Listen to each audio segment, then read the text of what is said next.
Hello, hello. How are we doing this evening, guys? Ready to get on with a new week of trading? Hopefully, you guys are.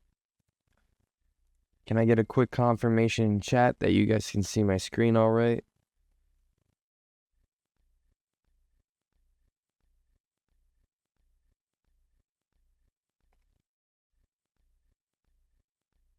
Awesome, awesome. Sorry for the delay. Had to answer a little text message real quick. Um, I I just posted this week's announcement, and in it, I said it's the Jackson Hole Symposium. And due to that, this is pretty much a scratch week for me. And the reason behind that is I've back tested it at length, but it is a very weird week in the markets, right? And that's not something I'm looking to engage with very much, all right? So I'm going to be extremely picky, always. And when I say picky, I don't mean when it comes to taking a position, I don't mean when it comes to taking a trade. I mean in my frameworks and more specifically in my daily structure. Right? That means that if a day seems unclear, like the perfect example of this is actually just not last Friday, but last Thursday, right? We got in here and let me actually just so we can see it very quickly, very unclear in direction. And even after this move lower, still very unclear in direction, right? Days like that are not days that I'm going to be looking to trade going into the next week, right? Just going to be very picky with which days I'm going to engage. Of course, focusing on Thursday, which is going to be a big day. Definitely looking to trade after the first initial news events. But usually when we see something like that, we'll see the first news event, do the manipulation, and the second one provide the setup to look for an entry. So going to look to engage on Thursday and on Friday, right after Powell starts speaking, probably looking to take a position around 10:15 if, of course, once again, the daily structure gives me a clear framework that I can look to trade. Now, usually on a week like this, I would also look to trade, for example, on Monday. Why? Because I expect that Tuesday will be consolidation, so Monday could form a range to then trade within, but I will not this week. I am going to be working actually on Monday as well. It is my last week before they start school over there at the family business, so I'm going to be helping out with the finishing touches. Overall, what do I mean by scratch week? I just mean a week that I don't really expect to be trading. Perhaps I'll take a position or two, but I really do not expect to be trading on a week like this. It is coming to the end of August, and to be honest, I don't see the possibility of a high probability framework.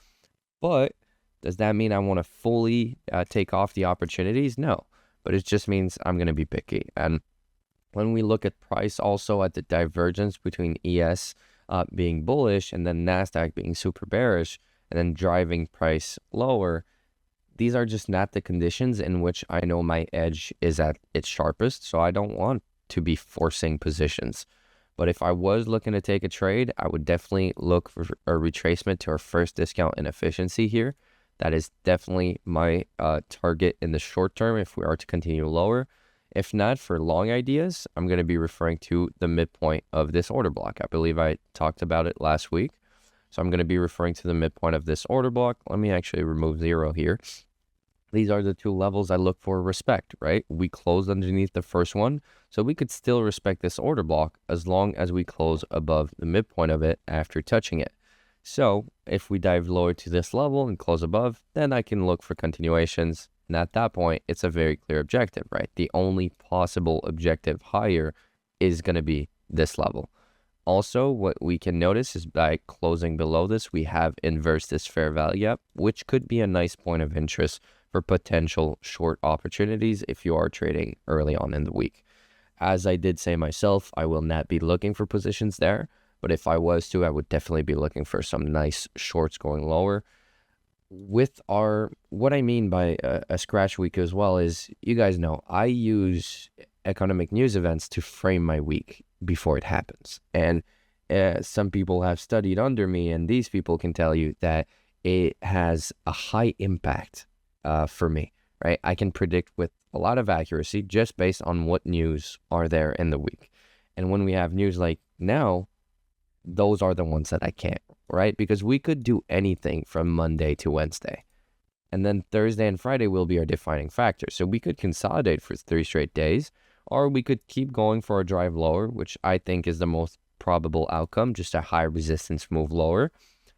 And then Thursday and Friday, hey, big move lower. Thursday brings us down here. Friday just gives us a full reversal, right? On weeks like this, it is super unclear to me, right? There are a lot of things that can happen in the markets. A lot of players are actually gone, and a lot of players are coming on looking at what's going on during these conferences to see how they want to interact with the markets. That's a lot of retail trading right there. So for me, I just like to take a step back in cases like these. Play it safe. Why? Because I don't need to go crazy. Even just my month of August, I hit my monthly target, which by the way for me is 17R. That's what I'm looking to average a month. It seems like a very specific number, but it's based on what my model is able to provide, and it takes into consideration that I executed semi-perfectly. So perfectly, I would look to average 20R, but I give myself 3R room for potential bad trades or bad trade management, which meant making less money on the move I should have made more. So just in case you guys were curious, that is what I look to target. And I'm already there for the month of August, so I don't need to go crazy going into these last 2 weeks of the month. So I'm going to be playing it very safe, very slow, and we'll see where that takes me.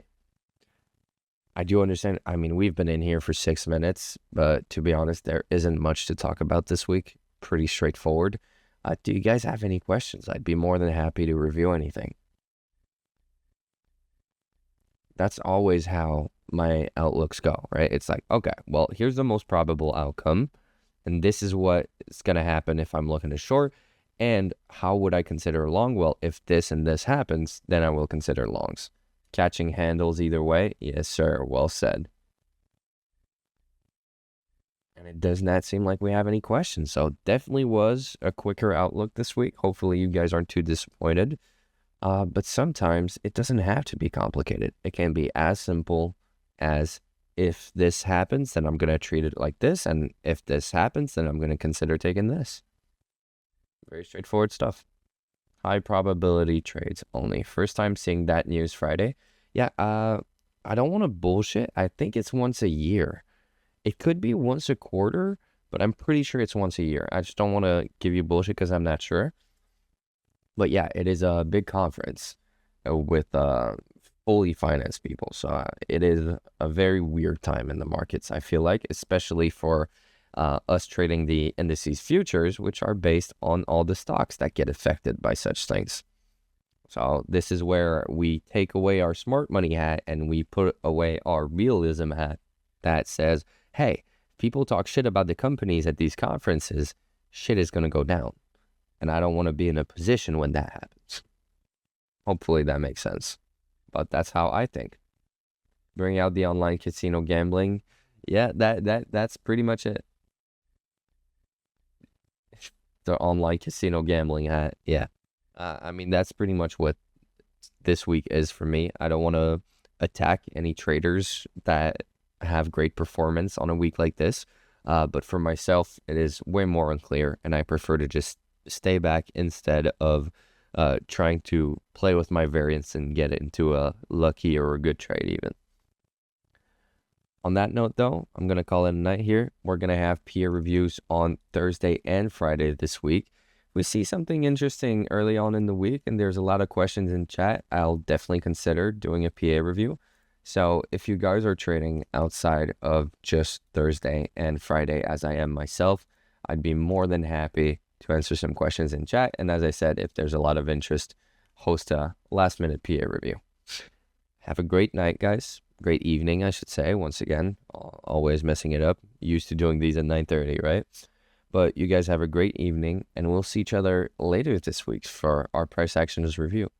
As I said, though, we'll always be available in chat. Bye, guys. Have a great evening.